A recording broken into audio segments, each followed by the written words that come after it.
Griffin flies high above the trees, guarding gold with a heart that sees. Some have wings that cut the sky, some stay grounded, asking why. Across the world they roam, they fight, feathers blazing in the fading light. Unbound, unbroken, no chains to bind. The Griffin soars, leaving fear behind.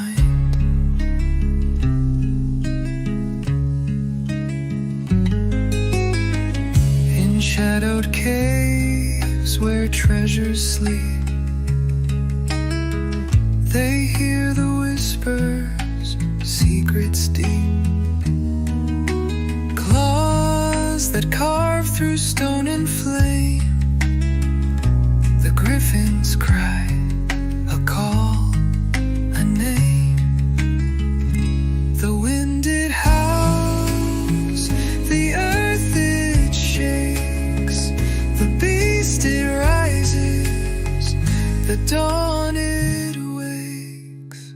Across the world they roam, they fight, feathers blazing in the fading light. Unbound, unbroken, no chains to bind. The Griffin soars, leaving fear behind.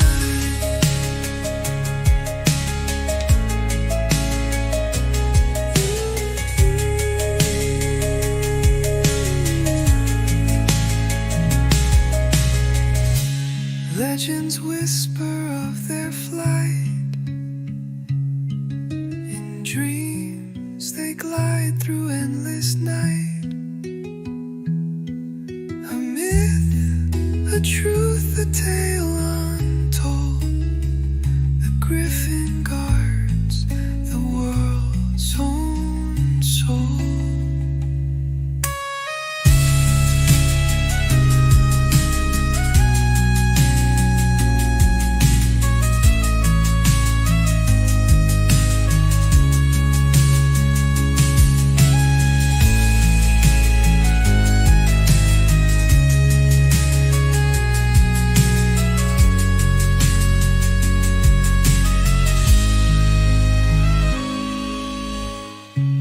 Legends whisper of their flight. In dreams they glide through endless night.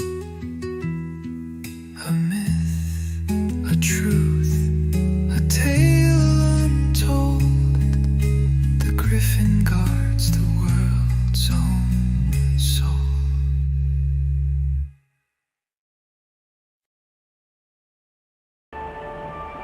Let us go back to a time long, long ago, a time when mythical creatures were widely known, a time when humans and creatures lived together, a time when our ancestors fought and also tamed creatures of unimaginable power. Let us go back to ancient Greece, where the Greeks and the creatures of great renown existed together. A young boy was walking in the mountains when all of a sudden, the flapping of wings and a loud screech rang out from above. Costas looked up as a large shadow fell upon him. He began to shake, for what he saw scared him to his core. It was a creature with a lion's body, tail, and hind legs. It had an eagle's head and wings. It was a griffin. Fear had gripped him so tightly that he could not run. The griffin circled above him before swooping down and landing in front of him. The wind from the massive wings kicked up dust and debris. Costas shielded his eyes, and when it settled, the massive creature was poised to pounce on him. As it leaped for him, the will of the gods washed over him, and he was able to leap out of the way. Costas rolled to his feet and quickly grabbed a rope from his bag, and he began to unravel it for his target. The Griffin had a massive head, and he would need a large loop to lasso around it. When he had gotten his desired width, the Griffin charged him. Costas darted to the side, and at the same time he tossed the loop around the Griffin's neck. The blessing of the gods was upon him, for his lasso found its mark true. The Griffin kicked and twirled, trying to free itself from the rope. Costas, overwhelmed with joy at last swing, this mighty beast quickly darted for the Griffin. Before he could reach his intended target, a massive talon paw struck him down. The power was so great that he bounced off the ground, knocking the wind from his lungs. The last thing he saw was a massive open beak coming for his head. Today we're going to look into something that I know fascinated me, and probably most of you, since we was knee-high to a grasshopper's butt, and that is the mythological creature called the Griffin. What is it? Was it real? Does it still exist? These are questions that I often ask myself, and I'm sure most of you do as well. Let us look into the history of the Griffin. The Griffin is a mythological creature with a lion's body, winged or wingless, and a bird's head, usually that of an eagle. The Griffin was a favorite decorative motif in ancient Middle Eastern and Mediterranean lands. It probably originated in the second millennium BCE. The Griffin had spread throughout Western Asia and into Greece by the 14th century BCE. The Asiatic Griffin had a crested head, whereas the Minoan and Greek Griffins usually had a wing or spiral profile. It was shown either recumbent or seated on its haunches, often paired with its feet. Its function may have been protective. In the Iron Age, the Griffin was again prominent in both Asia and Greece. Greek metalworkers involved a handsome styled rendering, the beak open to show a curling tongue, and the head provided with a horse's ears and a large knob on top. Its precise nature or its place in cult and legend remains unknown.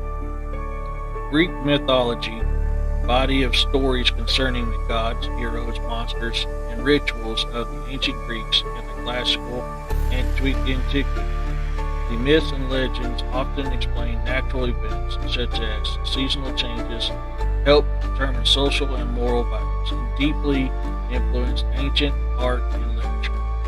That the myths contain a considerable element of fiction was recognized by some Greeks, such as the philosopher Plato, in the 5th and 4th century BC. In general, however, in the popular piety of the Greeks, the myths were viewed as true accounts and formed the basis of religious beliefs and practices. Greek mythology has subsequently had extensive influence on the arts and literature of the Western civilization, which fell compared to much of Greek culture.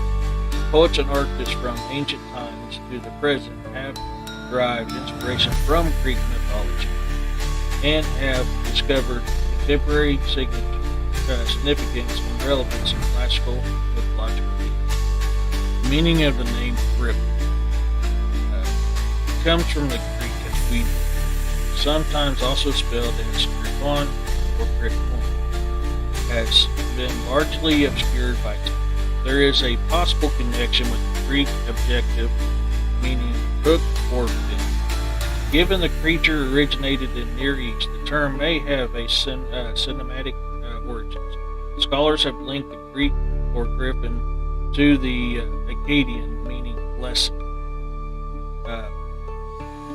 And also, they have thought it another name for it would be cherub, which comes from the Hebrew side of it, cherub. Let us look into some local. According to most Greek sources, the griffin lived in the remote northern and northwestern edge of the world, in the steepest of Eastern European and Central Asia. This region was thought to be populated by a number of strange and legendary races, including the Hyperborans, the Isadones, and the Armispians. Pompanos Mela, a geographer of the 1st century CE, placed the griffin in the legendary Ripine Mountains of northern Eurasia. Other sources, however, spoke of the griffins who lived in India, like the more familiar griffins of Central Asia.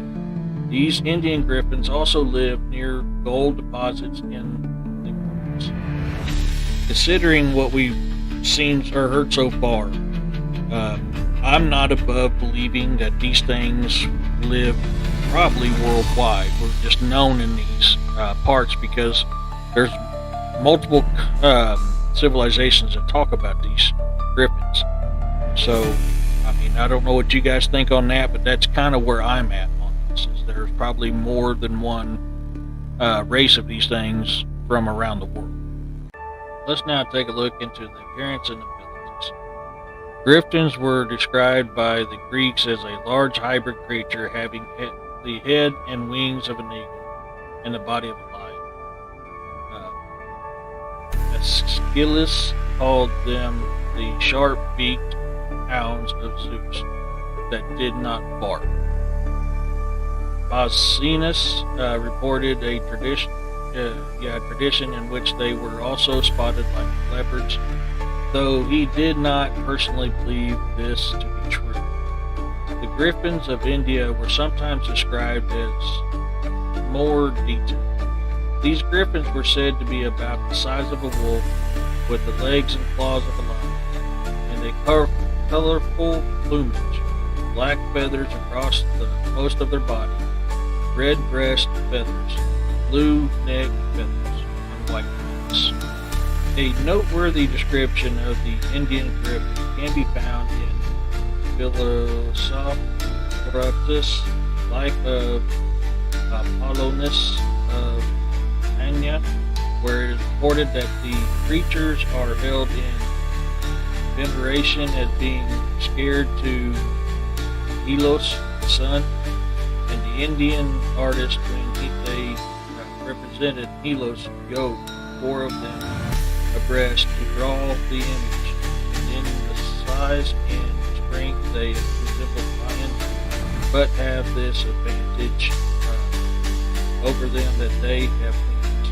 They will attack them, and they get the better of the elephant and of the dragon, but they have no great powers of flying, not more than have birds of short flight, for they are not winged as in proper with birds, but the plumes of their feet are webbed with the red membrane, such as they are able to resolve and make a flight and fight in the air. And the tiger alone is beyond their power of attack because the swiftness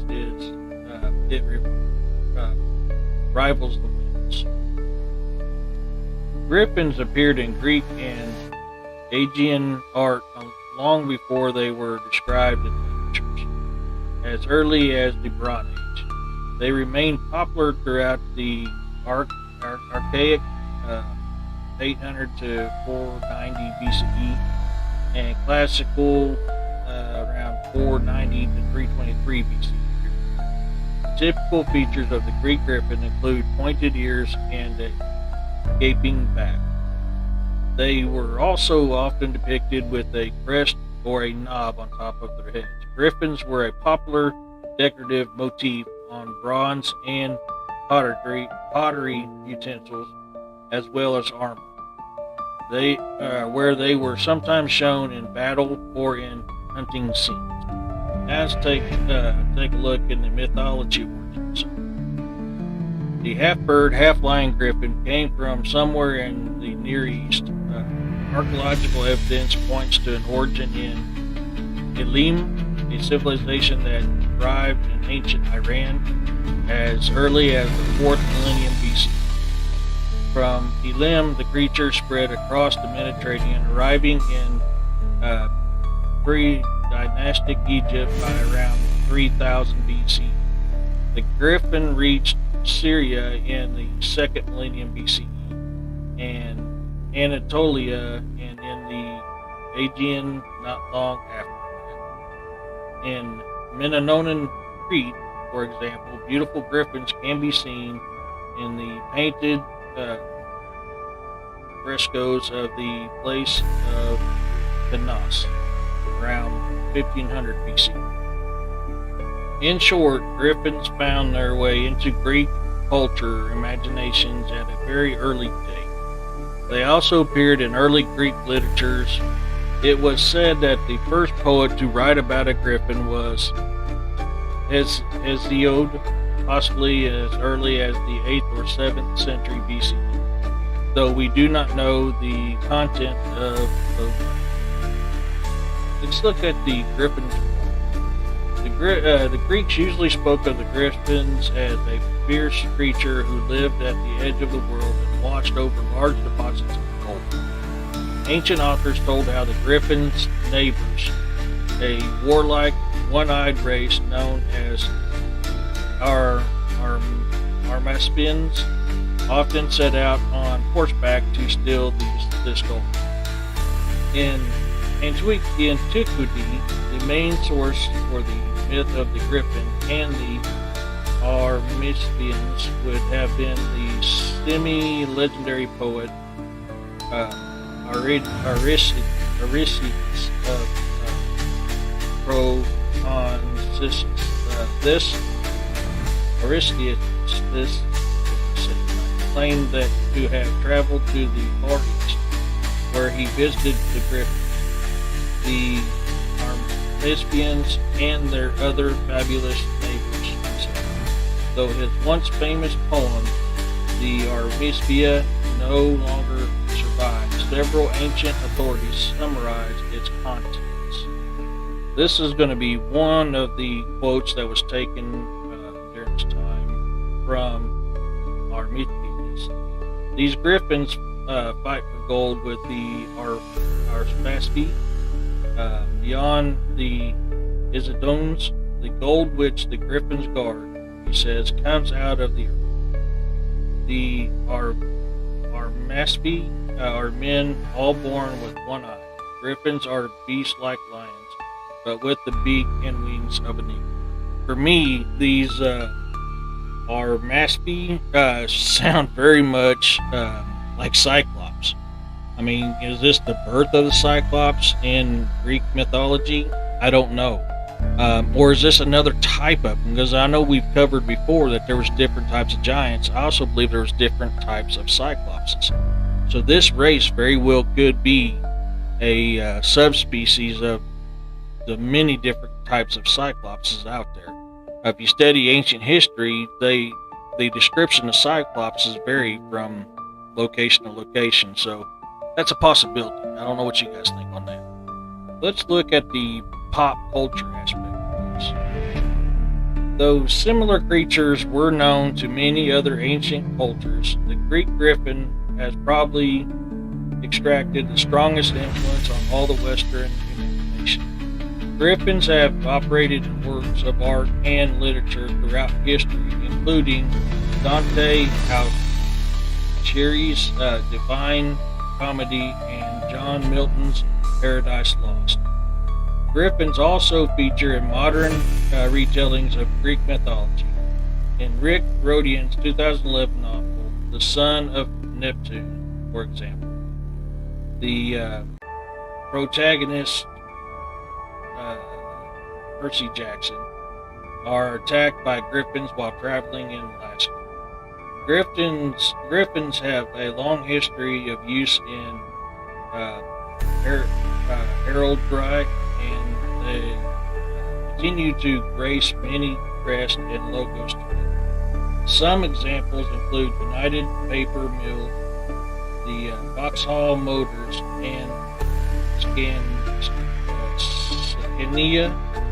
Finally, Griffins have often appeared in books, films, TV shows, and games within the fantasy genre, including major franchises like Warcraft, Dungeons and Dragons, Harry Potter, the Spiderwick Chronicles, and the Chronicles of Narnia. They also might make an appearance in hopefully one of your favorite authors' books before too long, because this is a creature that I absolutely love, and it's caught my imagination for many, many years. So in closing thoughts, I chose this artwork and